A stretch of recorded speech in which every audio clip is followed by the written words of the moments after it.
Thank you. Good afternoon, and thank you for joining us today. I'm here with Nadi Murad, who is a human rights activist and advocate for the Yazidi people, Nobel Peace Prize nominee, and just recently made a Goodwill ambassador for the United Nations. But most importantly, she's a survivor. She survived sex slavery by ISIS fighters and escaped after indescribable torture. We're also joined by Marad Ismael, who's the executive director of Yazda, an organization that's mission is to support the Yazidi community in the aftermath of the August 2014 genocide.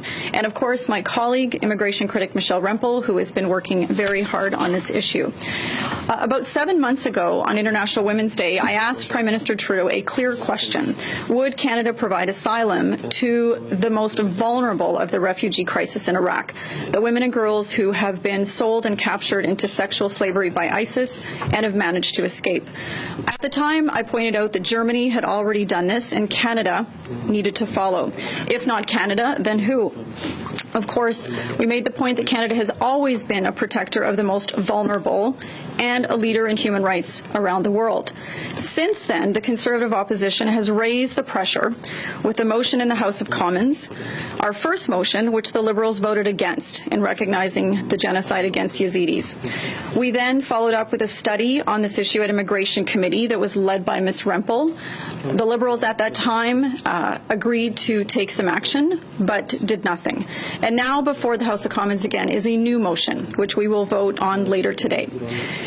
Et merci Nadia d'être ici, de parler en... Thank you, Nadia, for being here and for speaking on behalf of the Yazidi who cannot speak. With us, as she has with many others, and she has deeply moved all of us. She truly is a remarkable young woman, and she is a witness to her people's torment, and of course, as I said, a survivor herself.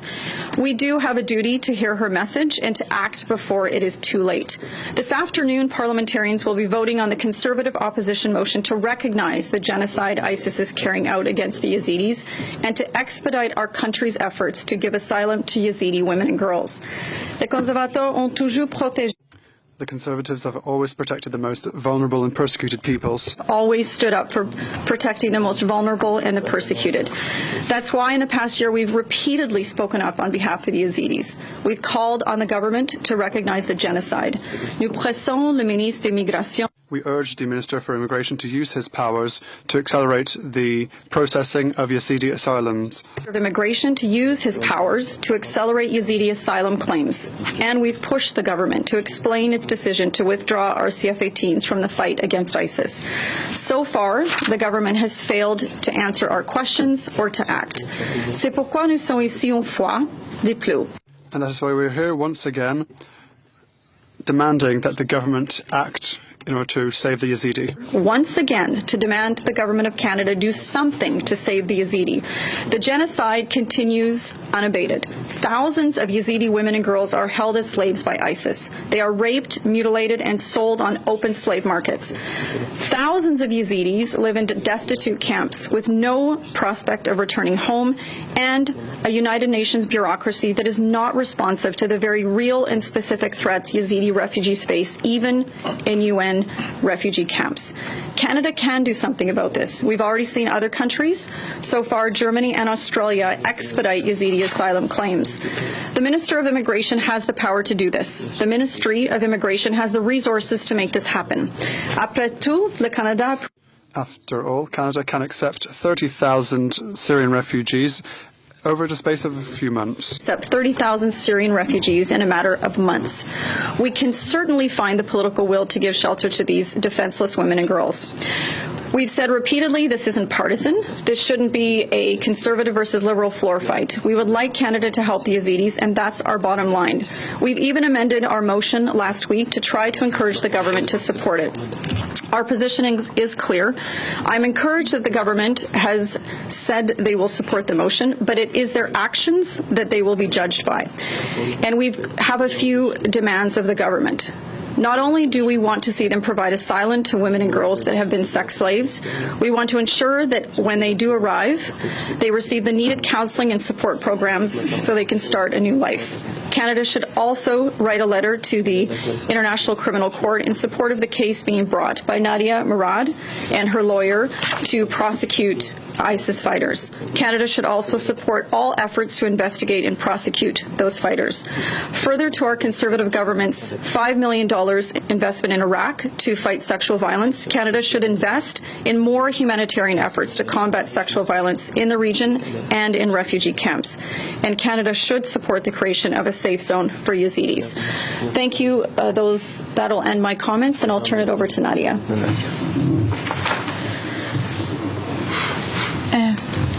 قالك ممنون وهموكا سكالك كيف خوش ميروز ببايلم وأفروشكا أقالك يا مازناش مرة. Thank you so much for this opportunity, and I'm very glad to speak here. This is a very important day for me. سكالك ممنون مش ميشيل قلت أفهفت معها أو هفعل تدخل بشت بيت اشتداد ساكنين أو همو قواتا خدا عم كرن كمساعدة شوان كتكارا بيها كرن. And I would like to thank Michelle for that been working non-stop for 7 months for 7 months on this crisis, so that the help can be given to the girls and women. از وكا قالك يا ممنون مش كندا كأفتشت بشتي هي ألمانيا كف دولة عدد ويا أفضل من سركتش كوجنا قبولنا كرد مع داعش بيكريكا مساعدة وان بكوشوي حالي داريني. I would like to thank Canada as a country because it's the second country after Germany that did not accept the injustice against the women and girls and decided to step up and help them. أجبر أو شنو كشكل وضعك كلاكي بيز دينا بشتي ظلمة كهناك جيبا دسالة ظلمة كب زحمة كفروتنو اغتصاب زارو كدوان جبرنو زلام دوان كشتنو العراق وسوريا سردستوان داعش هم هاتي جريمة بيس بهاتا كنا. These women and girls have been under extreme suffering for the past 2 years, where they were sold, where they were raped, where their children were raped, were taken away from them. They've been greatly suffering for the past 2 years. كضحيك وكأس كضحيك بشتي عملي مبهمو تشتي قطبوي كداعش أمبرن وأم ديدن كجنو كجك تشتكي بقيمة النفد السدوان ده بشتي سجارة وكأس هاتما كندا وكندا أف مساعدة كري وأف تشتي داعش قبولنا كري إيرو أزد شاعر مهمو ضحية وملتي مهمو Goodwill مع داعش سر يزيديانا هذا قبول كرنش آلية كندا بيك. I've been here for 3 times now, and to me that what Canada is doing is extremely important. I was subject to most heinous crimes before, also thousands of victims.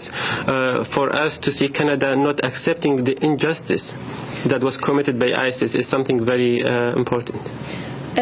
أفتشت منك رجبرت ما كازبتني بموضحيك شغل وكبشتيس خلاص بوي مكر أجبر ظلمك سر شعوبي دوان منطقة هموكا أجبر جنو كجك نتشتكى الوان منطقة ده. I didn't do this work because of just myself. I did it because of all the victims and because of all the communities in that area, and because women and girls have no value. مدبي وكا أز بيج مبنابت عن ضحيتها كهموك إينا بيدري أز بيج ما كندا إنه أو حياتها إنه هندنا وان كتشكو جنا وان أو يخبينن جسأك شوا ودي ويخبينن كبشتي داعش إنه حياتك شروجت بريدة وبيدا دست بيكن الكندا كبش آلية أمان بو كش آلية حقي خبي بينن كإنسان وكش آلية خبي بينن كجنو كجكو زاروك نتشتكي بقيمة. I would like to thank Canada on behalf of the victims who will come here and will start a new life, and they will start a new life where they will have rights, where they will have safety, where they will have a new life that is different than the life that they had in hand of ISIS. نفس الوقت وكازت بيجمجي إش كندا بشتي فيك يجي وكا مساعدة ما بكا وقضية وكا ديم البيش جابت خبيه ليك نيف مليون إنساني يزدي الويدري دماينو دولتك وكا نكاري هموكا بينيكا حقيوان لازم كنيف مليون إنسان أم تشتكي الورجي ربك. And I would like Canada to help more on this because we, 500,000 Yazidis, we cannot move all of them to another country. We would like Canada to help with a safe zone and with their protection in the future. الآلية محاسبة داعجي وكا ببري أسبوعك أنجلينا ميركل قلت يا منطقة آمنش إيز ديارة الويدري بيا تشكرين كندا جو مساعدة ما بيبقى وبيا حياتك أنوش مجتمع هم ويهر الويدري. Also to help with the accountability and also the statement that came out from Chancellor Merkel a week ago establishing a safe zone because this will be a new life for an entire community. أنت متوز بيجمك مراجبة في شغلي همو كيب مرة وبهمو ضحية رايا ما بيقرأ طلبة مساعدة كده أوجو كلمة كبيشة. And I would like to give it to Murad to say something as someone who helped myself and other victims too. So first of all, thank you, Michelle. Thank you, Rona, for this work and this opportunity as a Yazidi to find myself in this country, this great country. Helping in this way and this forum means so much to me. It means so much to me to see after 2 years of genocide that the world stands up against barbarism that Daesh committed. The Yazidis were a community that had no issues. They were not enemies with anyone. Yet ISIS decided to attack them, and they decided to give the people a choice to convert or to die. Even people who converted were killed. Women were taken away. Nadia was one of the girls who was taken along with more than 6,700 women, girls, children who was taken. More than 5,000 men were killed. At Yazda, we receive women like Nadia. So far, we've received 1,096 girls and women. And they all came back and they all report the exact or similar tragedy. They all were being processed through ISIS slavery machine. They were not seen as human beings. They were not seen as women, as girls. I've personally met girls at the age of 8, 9 who were raped, who didn't even know what rape meant. Would like to thank the government of Canada for helping recognizing the genocide, because the tragedy must be recognized and must be seen. Would like to thank for taking in these people, because in the camps there is no base for life. Even some help has been provided, psychosocial help provided, but there are no basic needs for life. And I would like to commend you for this step, and I would like to commend Canada for being a leading country on preserving the human rights of everyone, even for people of Sinjar who are too far away from you, but yet you still feel them. Thank you. Thank you. Over 80% of the Yazidi population live in refugee camps right now. The reality is there are many internally displaced Yazidis and persecuted minorities in Iraq, but there are many in camps in Greece and Turkey as well that face daily persecution and their lives are threatened. One of the greatest failures that a country can make is the inability to show compassion when great evil is occurring. And certainly this is the case with the genocide of the Yazidi people. Canada not only has a moral obligation to act in this regard for the Yazidi people, but also for ourselves and for our nation. And while we implore the government to act, we also celebrate light and strength that comes out of a tragedy like this. And we celebrate Nadia and her strength. And it's her strength that will be these people's undoing. Thank you. Thank you. Take some questions now. Nina Zib, La Presse Canadienne. Maybe if we could first try to assess how many people are we talking about, and is your motion only linking, making the government help women and girls. We're not talking about men, and what are the numbers that you have in mind that would be coming together? Sure. Well, just on the first point about why we are, why I first asked about the women and girls on International Women's Day, because these women and girls, as you can hear from Nadia and Murad, I mean, they really are the most vulnerable of this refugee crisis.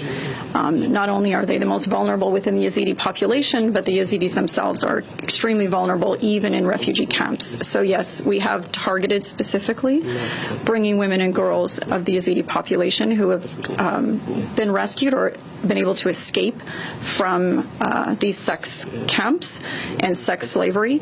Germany has specifically created a program for these women and girls because they need a lot of support, as Murad talked about, from a psychosocial point of view, to carry on with their lives. And I think, Canada, Australia has already done this. Canada is the kind of country I think they could offer these kind of supports. So yes, we are specifically talking about giving asylum to women and girls or creating a program for women and girls. But Murad, would you like to speak about the numbers of how many women and girls we're talking about? So I think, as I said, 1,096 women and girls we've interviewed. About 280 of them have got to Germany with their children. We're talking about more than 800 women and girls, and with their children there will be, and few men who spared from the genocide will be about 2,000 to 3,000 people total, the direct victim of the genocide. Of course, we would love Canada to take in the Yazidis in Greece and in Turkey. We were in Greece. The situation is extremely difficult. About 7,000 Yazidis are in Greece, and about 4,000 in Greece, 3,000 in Turkey, and we would love this motion to include them as well. Do we have any, Marad, do you have any sense of how many women and girls might still be captive, or how many have been captive? Yeah, I mean, more than 3,400 are still in captivity. From that number, 1,000 boy children who are processed through the ISIS ideological training in Raqqa and put into formal training, and they've been radicalized, including Malik, who is Nadia's nephew, who doesn't want to come back. He was 13 when he was taken. Now he doesn't want to come back because he's been brainwashed. From those in captivity, more than 1,000, we believe more than 1,000 women and girls still in captivity. Of course, there was never real statistics or collection of data of how many people were taken, but huge numbers and thousands are still in captivity. And if we can go back to what you were saying about them being threatened even in camps in Greece and Turkey, so who exactly is doing the threatening and what are they threatened? Marad, do you want to speak to the situation in the refugee camps? Well, of course, have you been following the developments in southern Turkey, where the situation is extremely difficult? I've personally spoken to some refugees there, where they sometimes find themselves in the clashes between between the local Kurds and the Turkish government. As you all know, what's happening there.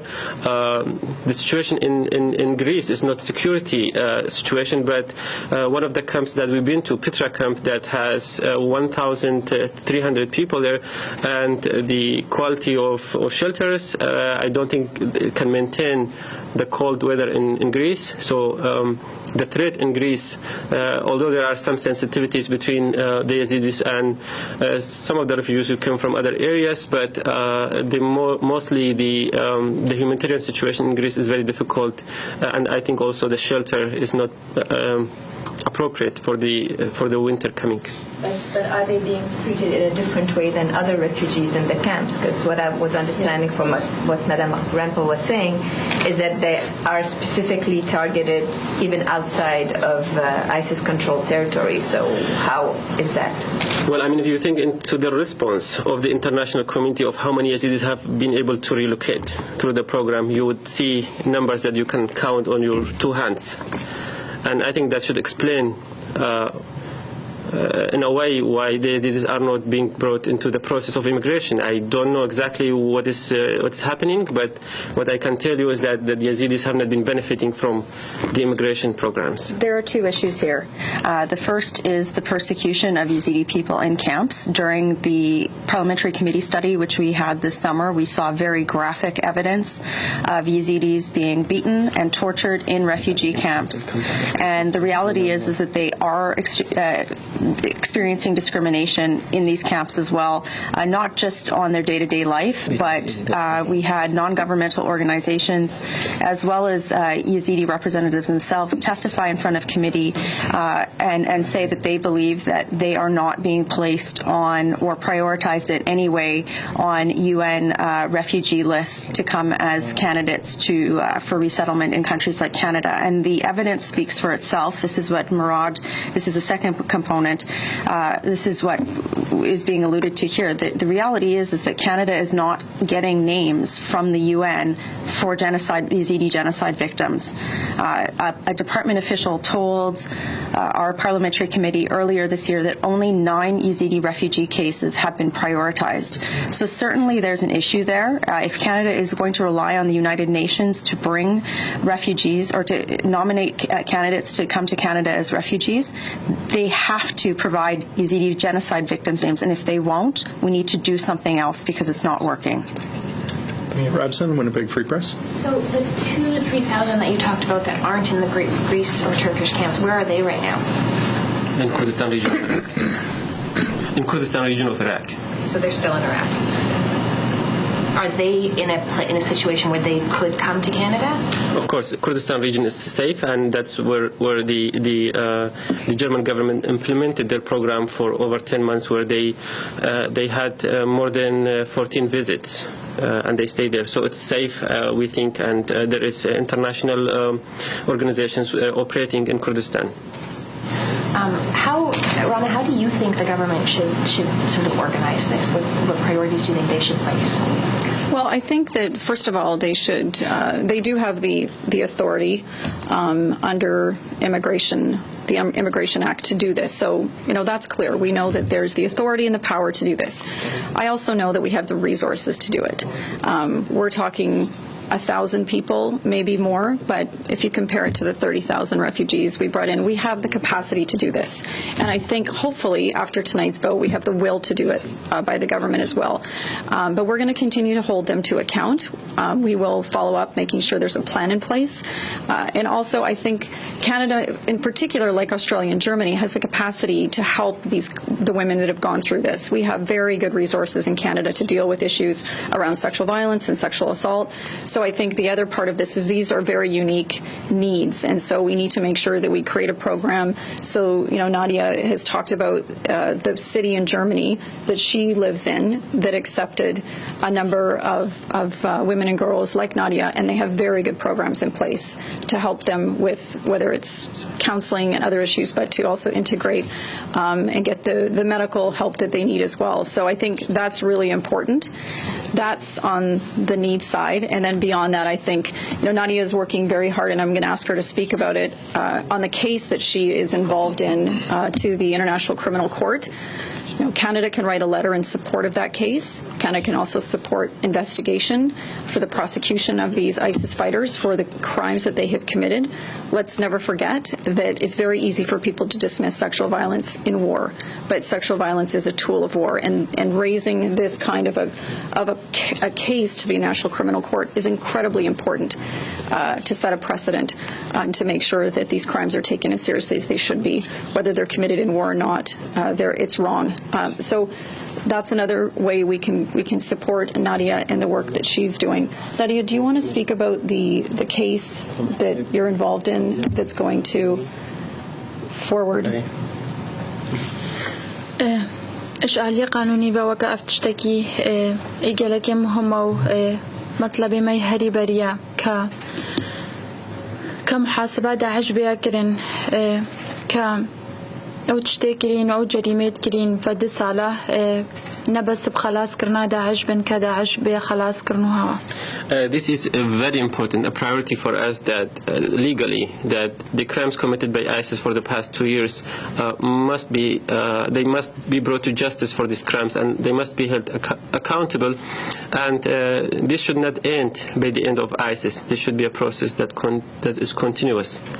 وقت محاسبة عنها تكرن وهنجي محاسبة وكا اتكاكا نبس ازديجي أبد بيا أتشتك كإش هموكا ركو هر إرهابكي وصابك محاسبة والمحكمة إيا كرن كبان جريمة بكا. This is very important not for the Yazidis alone, for all the communities, for everyone to see these criminals brought to justice. جبر عراق نهانا عدوك شيء محكمة على هاي وكال عراق إذا أفتش تشينا بويا هتانها. And because Iraq is not a member of ICC, this has not happened yet. بس دولتي دي تلك هر دولتك عدو إيتها داعش شوي دولتي شوين قاشتنا داعش كارن مساعدة ما بجنب محاسبة وان خلقي داعش كشوان دولتات شوي قاشت داعش. But the state members, signatories of the Rome Statute, can also support this process. They can support the process, but also prosecute those individuals who joined ISIS from these countries. والفياليجي أزبيشم أف بيترج دماها عمل كلوني وكم حامية قضية مايا وعلي قانوني جي جلكتيا ماش عندن محاسبة عن بيكر. And for more than 2 months now, we are working with our lawyer Amal Clooney, and we are trying to get the legal case going as well. وأكيد وكل فيالي كندا كاري إجبار كندا عضو كشيء محكمة. And Canada is a signatory of the Rome Statute and can support this case, of course. And Nadia, if I may as well, just on your ask about process and action. We undertook hours and hours of committee study this summer on exactly that. We wrote to the minister this summer with concrete action suggestions that came from witnesses in front of the committee on how this could be achieved. So the government has had the benefit of these suggestions for months now.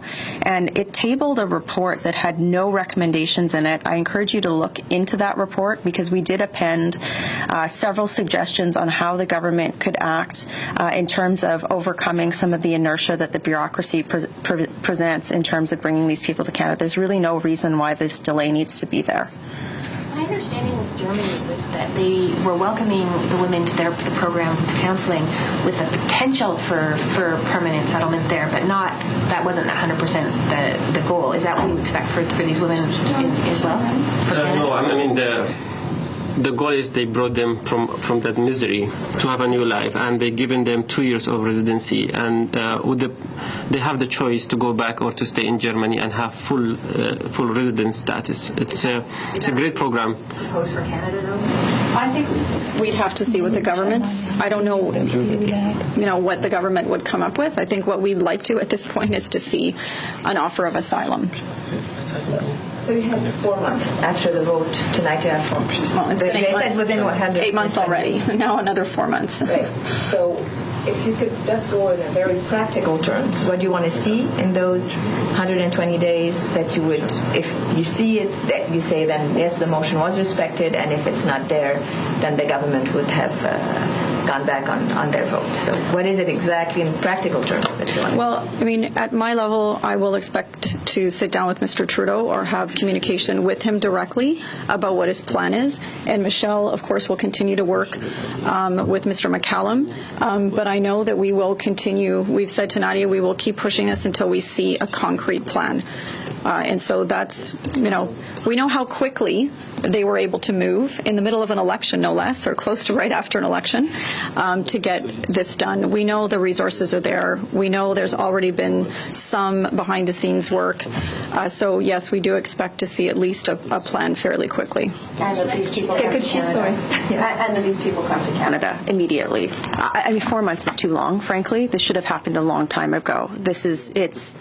I think it's an embarrassment to our country that the government hasn't acted yet on this. There's really no reason why Yazidi should not be in Canada as part of our refugee program. It's embarrassing.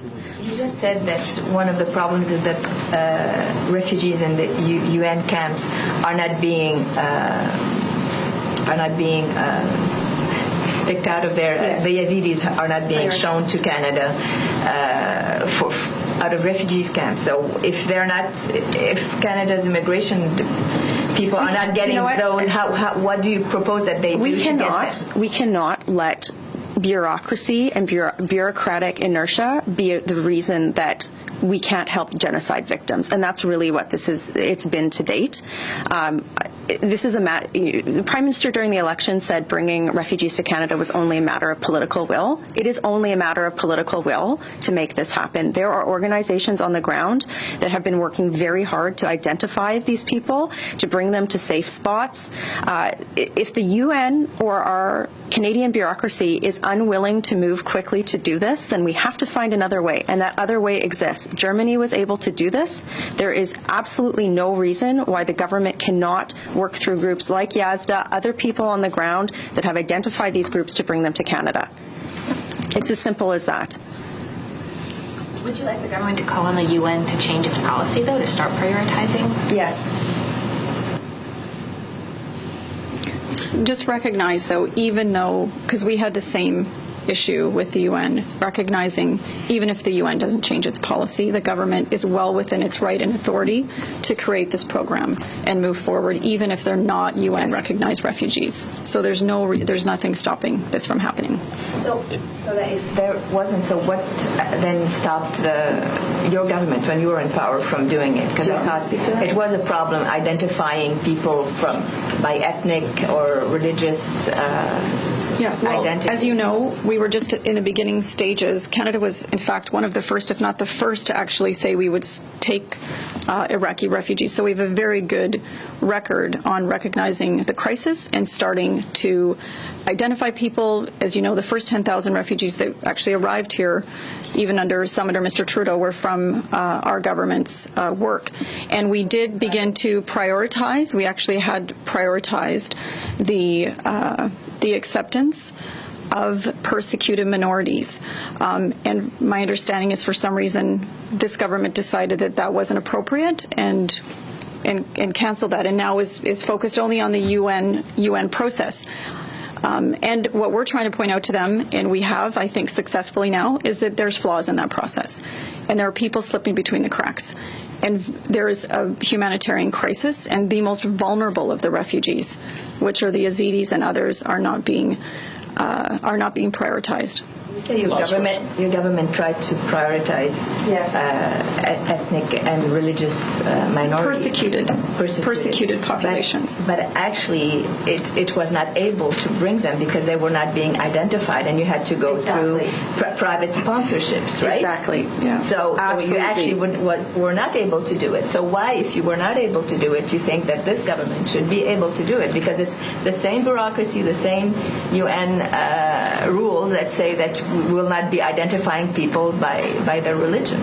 Because we're elected to lead on behalf of the people of Canada, and political will should direct what programs happen. If today this motion passes and there's unanimous consent in the House, that's a clear message to the bureaucracy that inertia and pushback saying that we can't do this is not good enough. What you're saying is that there are other organizations beyond the UN who can identify them. Yes. Mr. Ismael's organization, مراد, he just spoke of 1,097 women that they've interviewed. And Mirza is here from the community in Toronto, who is also part of an organization here in Canada that identifies victims and has lists and works directly with Yazidi communities to identify victims that can be brought. Rona, if I can make just one Please. point. Yeah. I just want to make one point. This is the right thing to go and to bring this woman in, because for one simple reason, because this woman cannot even afford going to the city to pay for a taxi to get to the Hook. There is no way for this woman and the direct victims of the genocide to get processed through the UN system. The right thing is to do and reach out to them and bring them from this tragedy. And there is no other way to help with that. That's the right thing for the women, their children in Iraq, to help them through this special program. And the other thing that I would like to counter the idea of it's not a good step to treat the Yazidis or other minorities differently, but we were treated differently in our homeland. We were treated when they isolated our men and they slaughtered them, and when they took our women and they said you have to be enslaved. When they raped the girls at the age of 9, we were singled out, and it is just as equal as injustice for the world to say that we have to treat you like everyone else, because it was not our choice to be victims of genocide. When the world closed its doors on the Yazidis, it's exactly the same when we closed our doors on the Jews, and then 60 years later we came crying why we did that. I just want to conclude with that. Thank you. Good point. Murad, Ismael, yeah, I can give you a minute. Thanks so much. Thank you.